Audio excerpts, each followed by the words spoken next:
Porn সাইটে চট্টগ্রামের আজিম মানিকগঞ্জের বৃষ্টির 112 ভিডিও র্যাঙ্কিংয়ে অষ্টম। দেশে বসেই আন্তর্জাতিক পর্ন সাইটে সক্রিয় ছিলেন চট্টগ্রামের আজিম মানিকগঞ্জের বৃষ্টি। ভিডিও বানিয়ে আপলোড করতেন বিভিন্ন ওয়েবসাইটে। শুধু নিজেরাই নন, এই যুগল অন্যদেরও এ কাজে যুক্ত করতেন বলে অভিযোগ রয়েছে। গত সোমবার ভোর 3:30টায় বান্দরবান জেলার হাজীপাড়ার বালাঘাটা এলাকা থেকে তাদেরকে গ্রেপ্তার করেছে সিআইডির গণমাধ্যম শাখার বিশেষ পুলিশ সুপার জসিমউদ্দিন খান জানান, 2024 সালের মে মাসে আন্তর্জাতিক প্ল্যাটফর্মে তাদের প্রথম ভিডিও প্রকাশিত হয়। তিনি আরও জানান, শুধু নিজেরাই পর্ন ভিডিও তৈরি করা নয়, বরং আরও মানুষদেরকে এ জগতে সম্পৃক্ত করার মতো বেআইনি কর্মকাণ্ডের অভিযোগ রয়েছে গ্রেফতারকৃতদের বিরুদ্ধে। জসিমউদ্দিন খান বলেন, গত 1 বছরে এসব প্ল্যাটফর্মে তাদের 112টি ভিডিও প্রকাশিত হয়, যা 2,67,00,000-এর বেশিবার দেখা হয়েছে। মাত্র 1 বছরের মধ্যেই তারা পর্নো তারকাদের আন্তর্জাতিক পারফরম্যান্স র্যাঙ্কিংয়ে শীর্ষ স্থানে উঠে আসেন। 2025 সালের অক্টোবর পর্যন্ত বিশ্বব্যাপী তাদের অবস্থান অষ্টম। তাদের প্রাথমিক জিজ্ঞাসাবাদে জানা যায়, একাধিক আন্তর্জাতিক পর্ন ওয়েবসাইটে তারা ভিডিও আপলোড করতেন।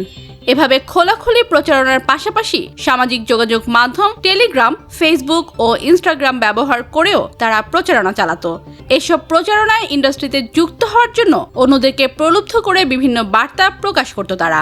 আগ্রহীরা নতুন ক্রিয়েটর হওয়ার জন্য তাদের সঙ্গে টেলিগ্রামের মাধ্যমে যোগাযোগ করলে নতুনদেরকে নানাভাবে উদ্বুদ্ধ করাও ছিল তাদের কাজ।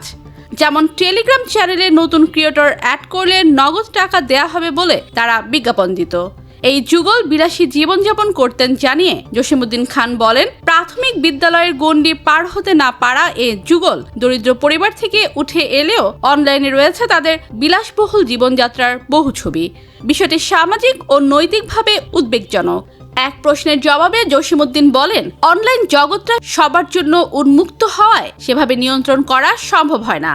তবে ইতিমধ্যে প্রকাশিত 112টি পর্ন ভিডিও যাতে বাংলাদেশ থেকে কেউ দেখতে না পারে সেই ব্যবস্থা করা হয়েছে।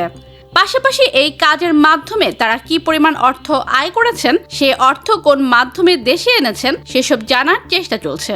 এছাড়া নতুন করে যাদেরকে যুক্ত করেছেন তাদের কত টাকা দিতেন, কিভাবে উদ্বুদ্ধ করতেন সেটি জানারও চেষ্টা করা হচ্ছে।